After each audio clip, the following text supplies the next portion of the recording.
I know that all the trends for Minions Rise of Gru are pretty much done that I'm aware of.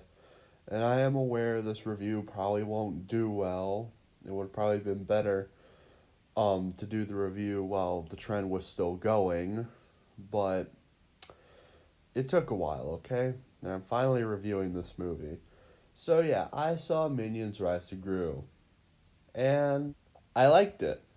I enjoyed the movie very much. But granted, I have always been a fan of the Despicable Me franchise until the first Minions movie. The first movie is meh at best. But Minions Rise of Gru is way better than the first Minions movie. Like, it shocked me how good this movie was, well, in my opinion.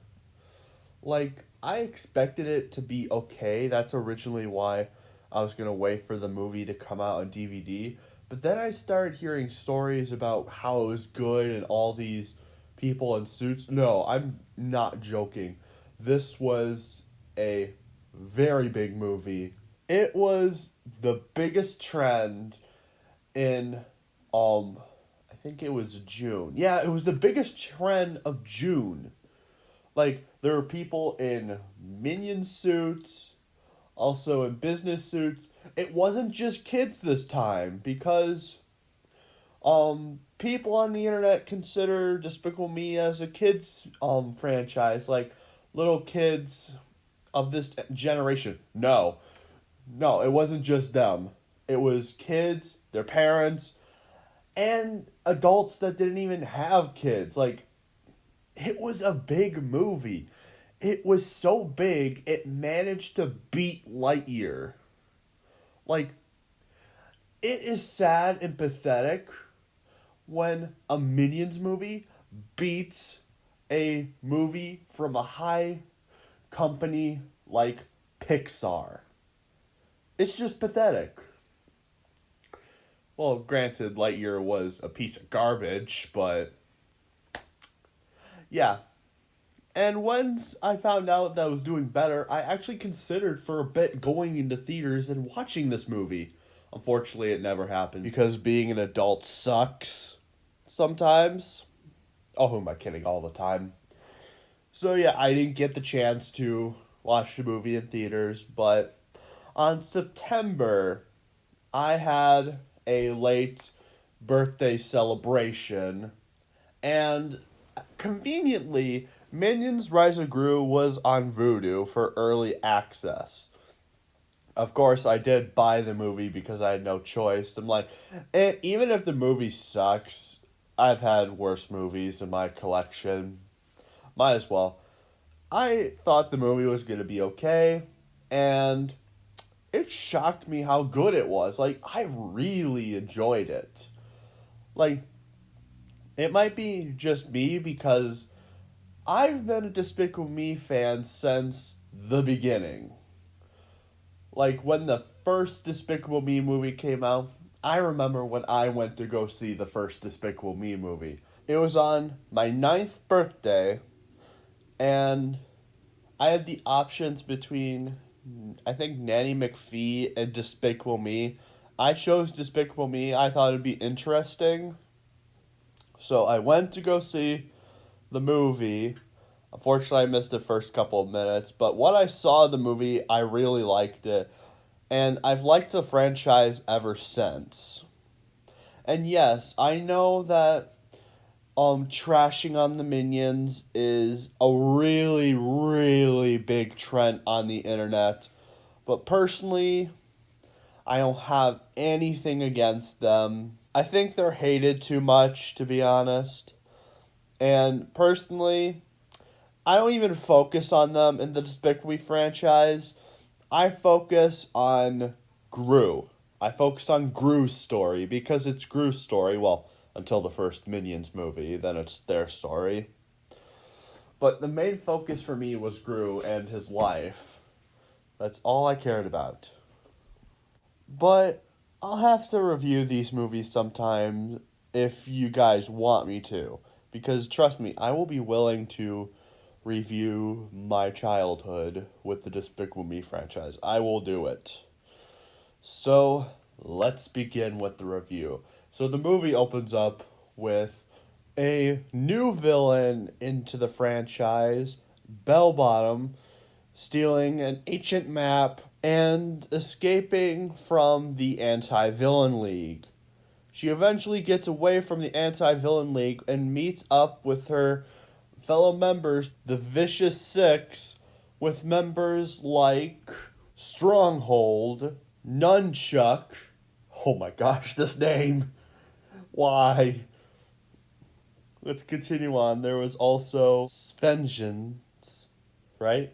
Svengeance. I'm sorry, I suck at names.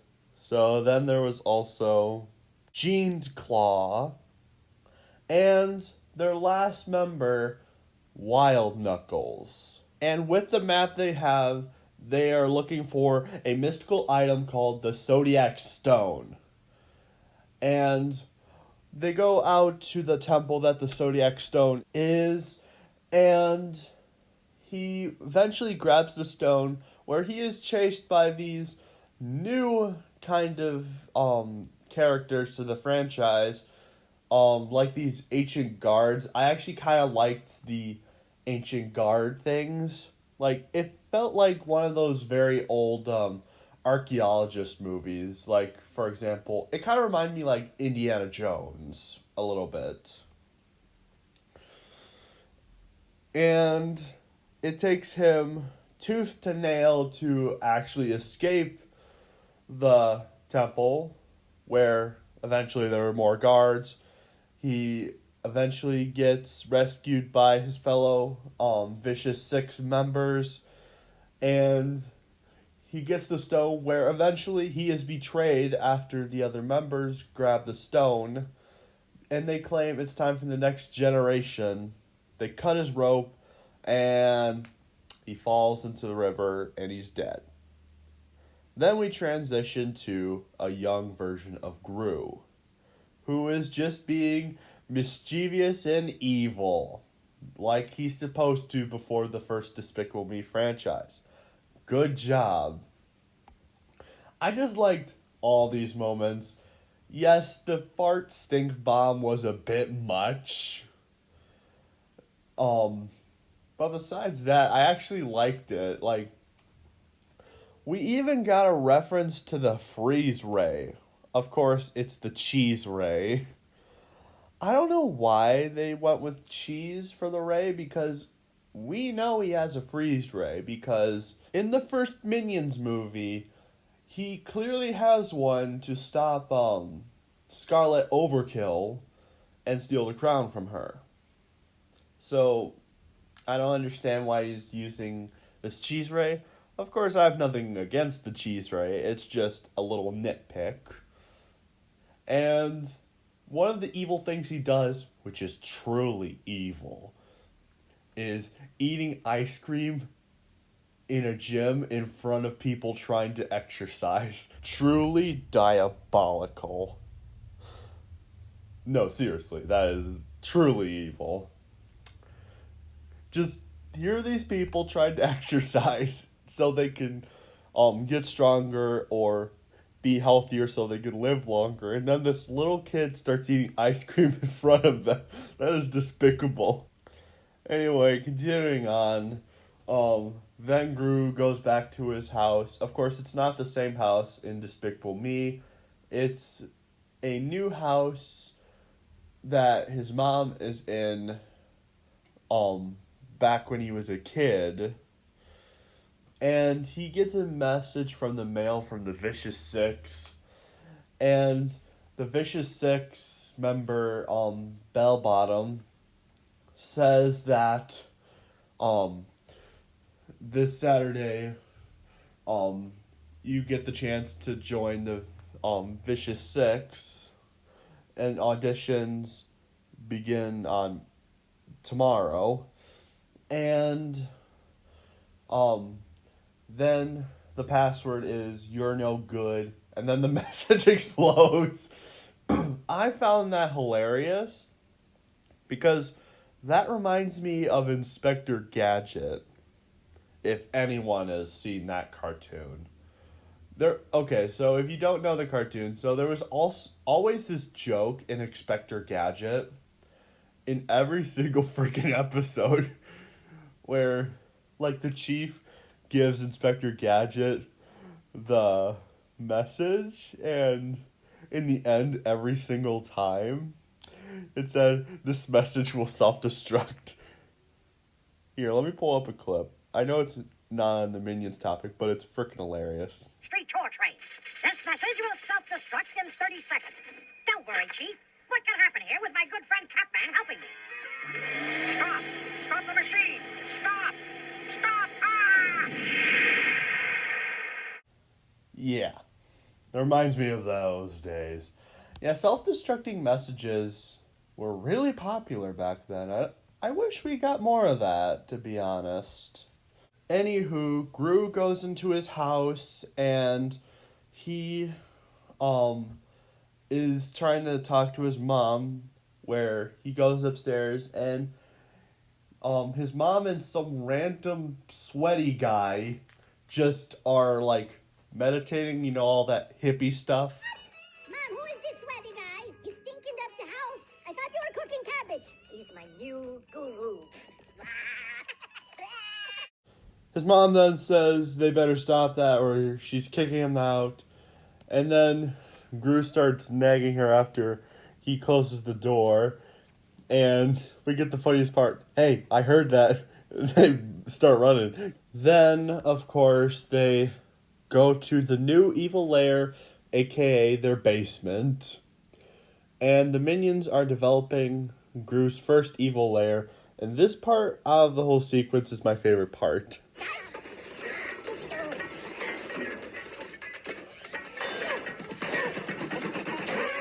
I don't know, I just find it hilarious. But anyway, continuing on, Gru then calls the minions to announce that the Vicious Six want to speak with him, and they say mini boss, which is hilarious.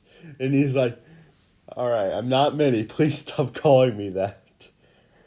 And then we get introduced to the newest member to the Minion trio in the Minions franchise, Otto. I found Otto very annoying, to be honest. I don't know if that was the purpose of the character, just to find him annoying, or you're supposed to like him, but I just did not like him. The only part's funny about Otto is when the others just mess with him, like when Gru said, let's play the quiet game, for example. That was hilarious. Gru then goes to bed, or at least tries to, where then Bob asks to spend the night with him because he had a nightmare. And then Kevin doing the same thing. And then Stuart apparently doing the same thing the next morning. Meanwhile, the Villain Network is discussing the Vicious Six's new diabolical plan to take over the world and take out the Anti-Villain League. And then we transition back to Gru, who is preparing to become a member of the Vicious Six. And oh my gosh, why couldn't this moment have been trimmed out? Like him taking a shower, him putting on his clothes, like why?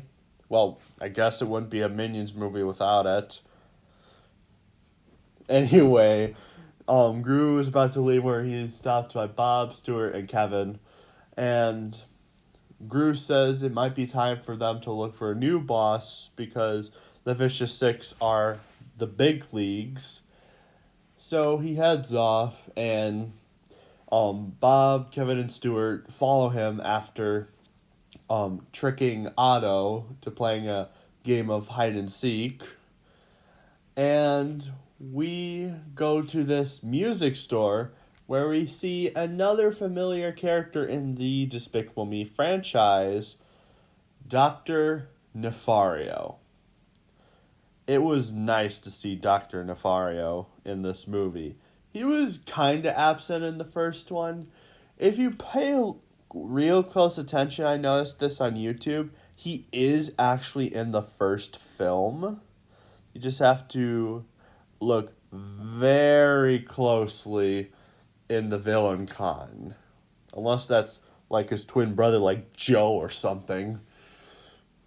But, yeah. I didn't mind this little cameo.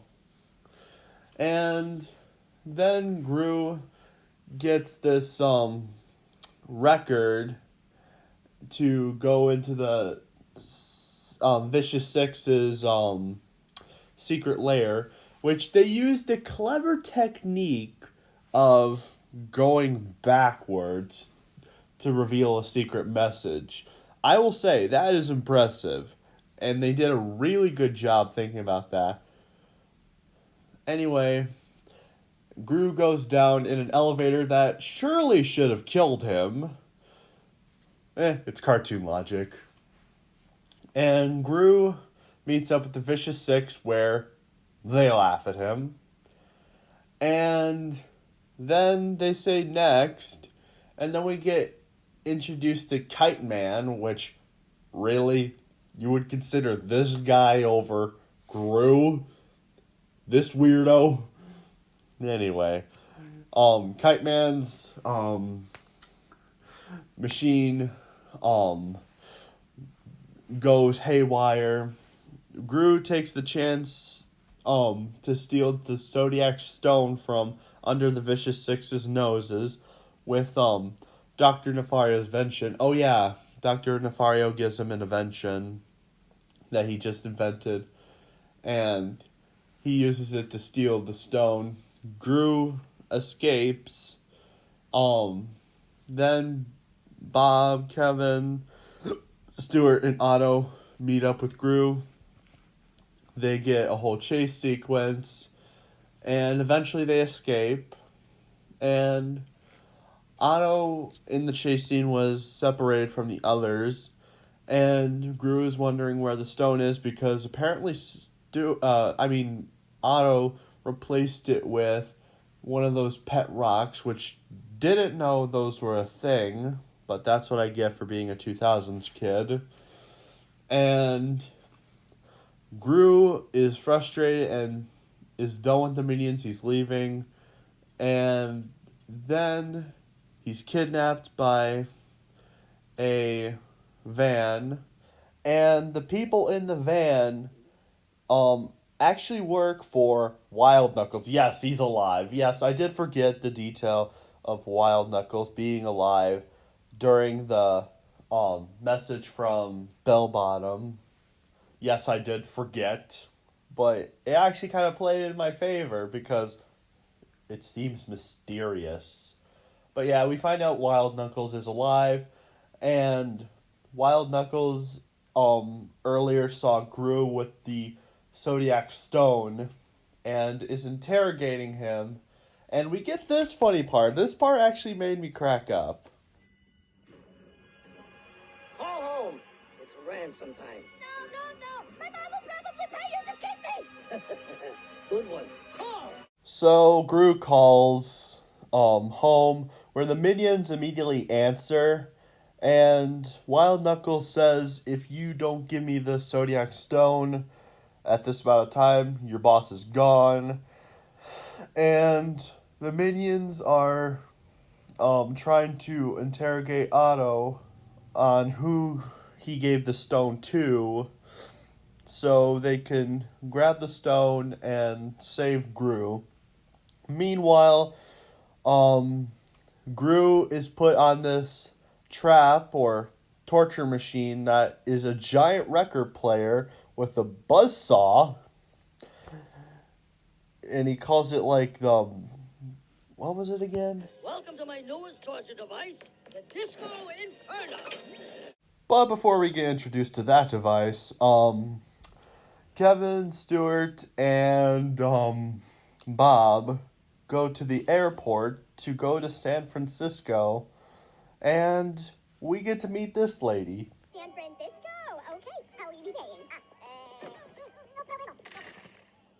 Oh, great. You know, if you have any hairballs, we can upgrade you to first class. Get out. I like her sarcasm, but at the same time, you don't have to be so freaking rude. But after they're denied access, they see some pilots and they decide to pretend to be a pilot. And on their trip to San Francisco, they surely had to scar like thousands of people from never flying again. Just people going like, dude, what's up with you and flying? It was this whole thing back in the 70s. It was just, we were going fine and then we should go straight down. And I can only picture these little Twinkie things. I'm surprised some of those people aren't scarred because they're like clapping. Like, no, if it was real life, you would have tons of people that would be scarred from flying. Now let's go back a little bit further to the where the Disco Inferno was revealed. The minions show up to get Gru, and they are chased out by Wild Knuckles' minions. And the minions of Wild Knuckles get their butt kicked by this new character whose name is Master Chow, which kicks the minions' butt, the ones for Wild Knuckles. And the minions want her to train them in the ways of Kung Fu. And yeah, it does not go well through the training montage. Back at Gru's mom's house, Gru's mom is having this housewarming party with containers. I don't know what it's called. It was something. And the Vicious Six go into the house, interrogate the minions, and tie up Gru's mom, which was actually kind of enjoyable. Then we transition back to the minions training, which still is not going very well. Then we transition to Wild Knuckles, and Wild Knuckles' minions have quit, and Wild Knuckles decides to free Gru from the Disco Inferno, and decides they're going to do chores together.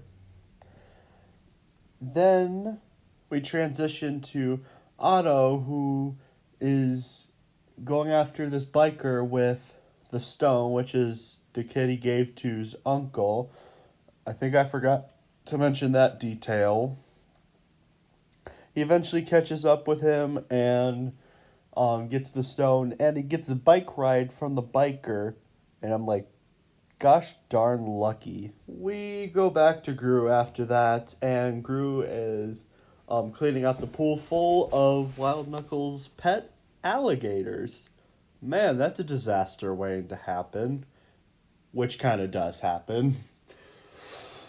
And the pet alligators almost eat Wild Knuckles after Gru can't get the job done, and he has to show Gru how to do the job, which Gru saves him because he's his favorite villain. And Wild Knuckles decides he will teach him the ways of villainy. Basically his mentor. We don't get something like that anymore. Just everyone's a perfect character and bam. But anywho, we then transition back to the minions training. They still kind of sting.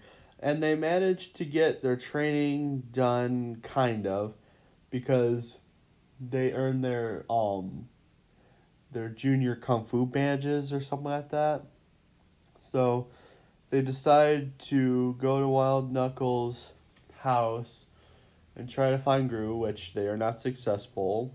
And then go back to Gru and Wild Knuckles, which we get a surprise cameo, or cameos, with the Bank of Evil and the banker from the first Despicable Me movie, aka Vector's father, which we get a small Vector cameo in a picture. Wild Knuckles pretends to have a heart attack so Gru can steal something from the bank. which they steal the Mona Lisa. Of course, when the minions show up to save Gru, he's not there, and the Vicious Six destroy the house.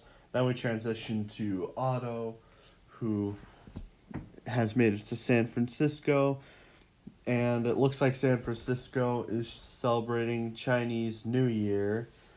And then Wild Knuckles and Gru walk back, and the house is destroyed. And Wild Knuckles gives up, and then Gru leaves. Then Otto gives Gru the stone, and then the Anti-Villain League shows up. We even get the cameo of, what's his name? I am the League's director, Silas Ramsbottom. Hilarious. Yeah, even he makes a cameo. Then Bell Bottom activates the stone, and the Vicious Six, or I should say Vicious Five, start to turn into animals. Bell Bottom turns into a dragon. Nunchuck becomes a snake. The roller skate guy becomes a tiger. And what's his name? The one with the giant fist. He becomes a bull. And then Bell Bottom turns the minions into animals.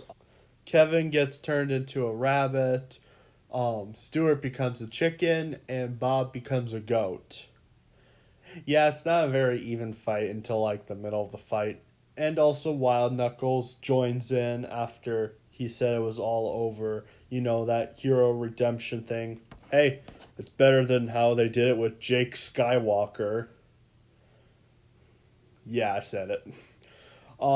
They begin to fight. Wild Knuckles gets injured at some point. Eventually the villains are defeated and turned into rats, I'm pretty sure.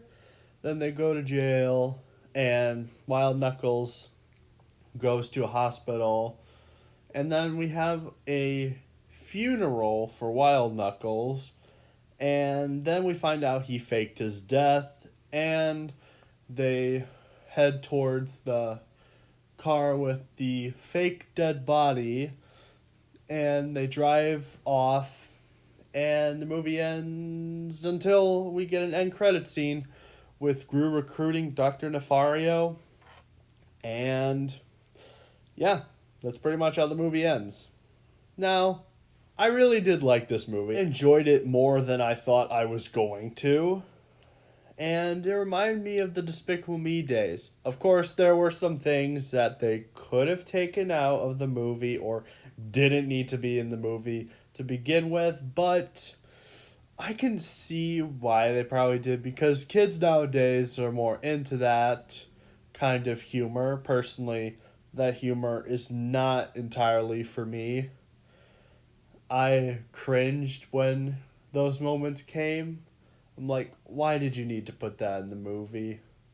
Like, I get your audience's younger demographic, but that's just me. I still love the franchise, don't get me wrong. I'm not one of those people who just doesn't like the Despicable Me franchise just because of the Minions. I'm not one of those people. I actually like the Despicable Me franchise. I, for the most part, kind of defend the Minions a little bit. I can understand why some people are annoyed by them, but at the same time, I don't hate them. But yeah, that's my thoughts. If I had to rate this movie, I'd have to give it a 9 out of 10. 9 out of 10. That's my ranking. Who am I kidding? Just to tick off Lightyear, let's give it a 10 out of 10. If you're a Despicable Me fan and want to see a good installment to the franchise, I really recommend this movie. And even if you don't like the Despicable Me franchise, I'd say give it a chance because it's not horrible. I actually enjoyed it a lot for someone who did really like the first Minions movie and personally likes the Despicable Me movies. Yes, even 3. I've heard people didn't like 3 that much. I actually kind of like 3. I will say it is the weaker one out of the trilogy. but I still enjoy it, and the villain is definitely a big highlight, even though my boy's El Macho. Anyway, that's it for this video. Subscribe if you like my review. Make sure to also like, comment, and hit notifications. And if you want me to review the other Despicable Me movies, just go ahead and comment that you want me to. I will not hesitate reviewing a Despicable Me movie. Even that Minions movie I didn't like that much. I wouldn't hesitate at all. I actually just rewatched the first Despicable Me and still enjoyed it. And I'm starting to watch the second one again, which is my favorite one out of the two. Or the trilogy, I should say. But yeah, I wouldn't mind reviewing them if you guys want me to. I'll do it. But anyway, this is D to the B, signing off. See you in the next video.